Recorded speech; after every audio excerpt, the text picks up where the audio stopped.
Hay temas que no se pueden tratar a la ligera, no porque sean imposibles de explicar, sino porque requieren algo que hoy escasea mucho en Internet: seriedad, empatía y un poco de silencio antes de opinar. Este es uno de esos temas. Jeffrey Epstein no fue un personaje misterioso, ni una figura incomprendida, ni alguien a quien se le deba buscar un lado interesante.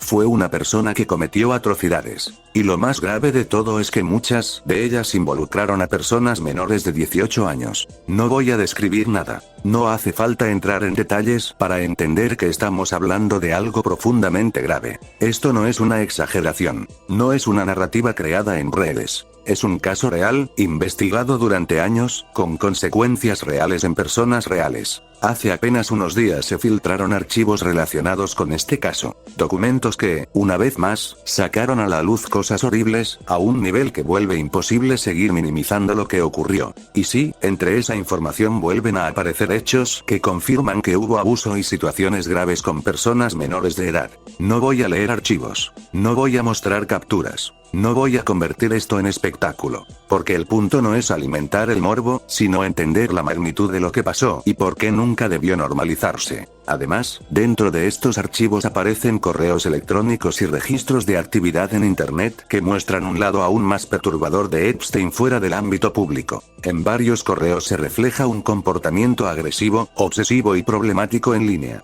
Por ejemplo, se menciona que en 2013 fue vetado de por vida de Xbox tras múltiples reportes por amenazas, acoso y conductas graves dentro de la plataforma. También aparecen mensajes donde compartía enlaces a imágenes indebidas, relacionadas con la franquicia de FNAF. Si lo que escuchaste, ese material circulaba en foros como 4chan y que no debería asociarse de ninguna forma con entretenimiento normal. No voy a describir esas imágenes. No es necesario. Basta con decir que se trataba de contenido completamente inapropiado y preocupante, que refuerza un patrón de conductas dañinas ya conocido. De forma inquietante, algunos de estos correos muestran contacto con personas que estuvieron entre las últimas en comunicarse con Epstein antes de su muerte en prisión. Nada de esto es una exageración de Internet. Nada de esto es un meme sacado de contexto. Son registros que pintan un perfil consistente de comportamientos profundamente perturbadores. Epstein tenía conexiones con personas influyentes, gente con dinero, con contactos, con presencia pública. Y eso explica por qué pudo moverse durante tanto tiempo sin enfrentar consecuencias inmediatas.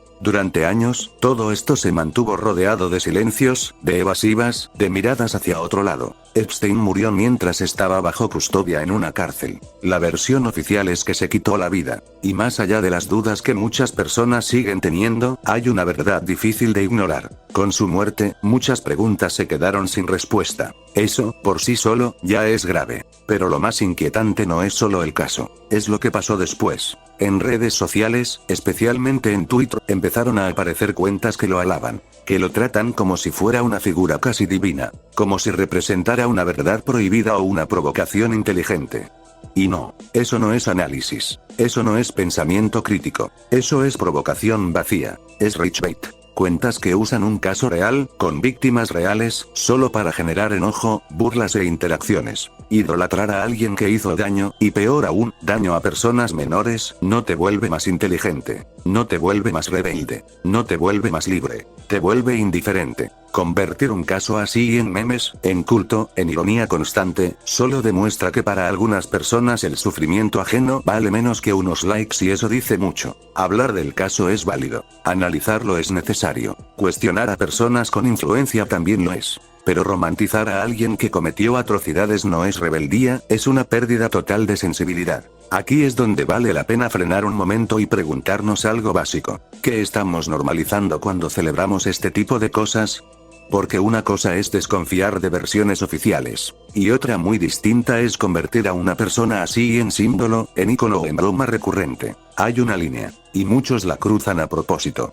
Este caso no debería servir para crear ídolos, ni para jugar a ser edgy en redes sociales. Debería servir como recordatorio de lo que pasa cuando se pierde toda noción de límites y cuando la empatía desaparece del discurso público. Jeffrey Epstein no es un símbolo, no es un mártir, no es alguien digno de admiración ni defensa irónica. Es un ejemplo de hasta dónde puede llegar el daño cuando se normaliza lo inaceptable, y cuando el ruido en Internet tapa lo verdaderamente importante. Hablar del tema está bien, cuestionar está bien, Pero trivializarlo, burlarse o idolatrarlo dice más de quien lo hace que del caso en sí. Hay temas que no son para jugar, son para pensar, y para no olvidar que hubo víctimas reales, y eso nunca debería quedar en segundo plano. Si llegaste hasta el final del vídeo no olvides darle like y suscribirte para más vídeos como este. Muchísimas gracias por ver este vídeo.